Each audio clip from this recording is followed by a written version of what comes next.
Mary, over to you. Not that, Mary, you're going to go longer. But. Thank you.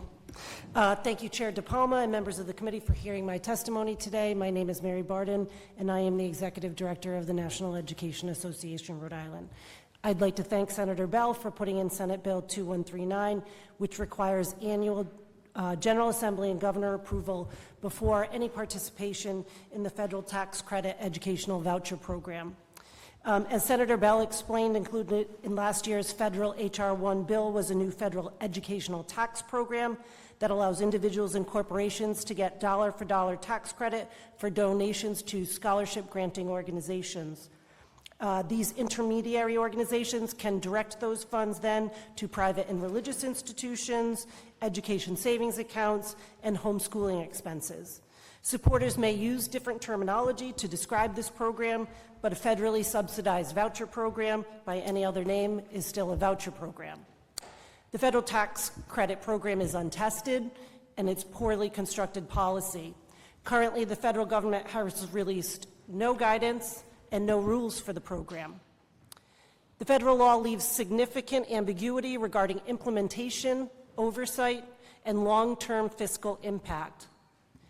By default, the decision to opt into the program rests solely with the governor on a yearly basis, whoever holds the seat at the time.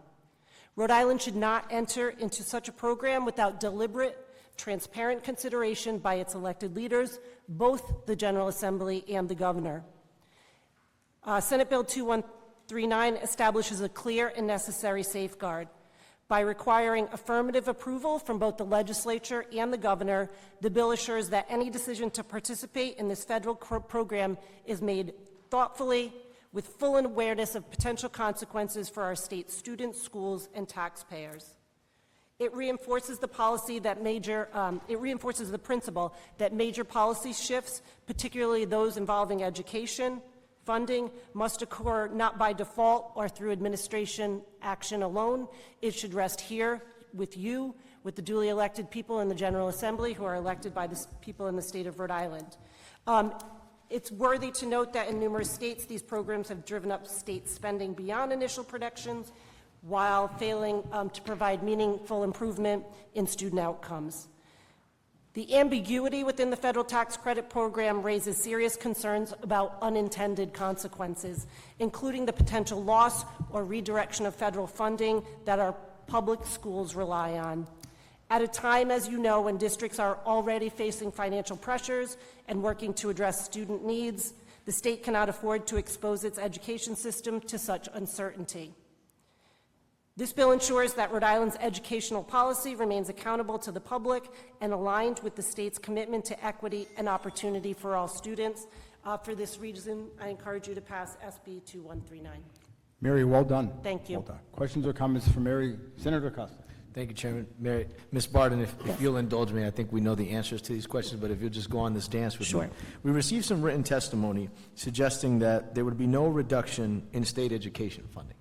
Can you tell us, if a student leaves a traditional LEA or a charter LEA and uses a voucher to go to a private school, what happens with the per pupil expenditure that the state would have given either of those LEAs?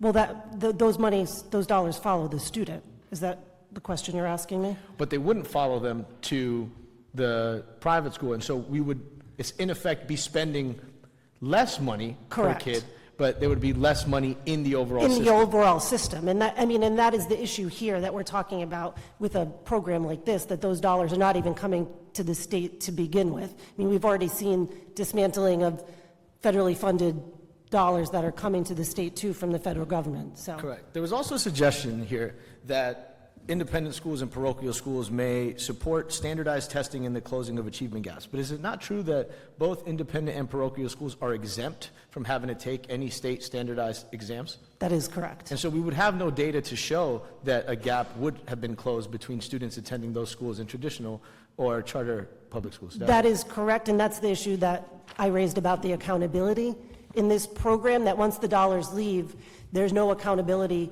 and the accountability that exists in the public school now.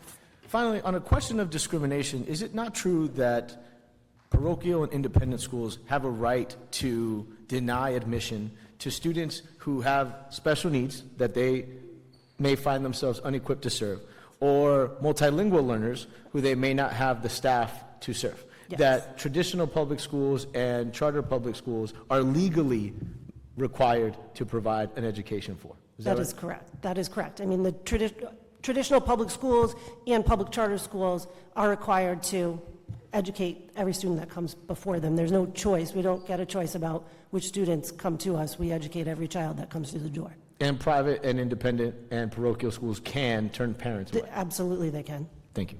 Thank you, Senator. Other questions or comments for Mary? Hearing none, Dan, over to you.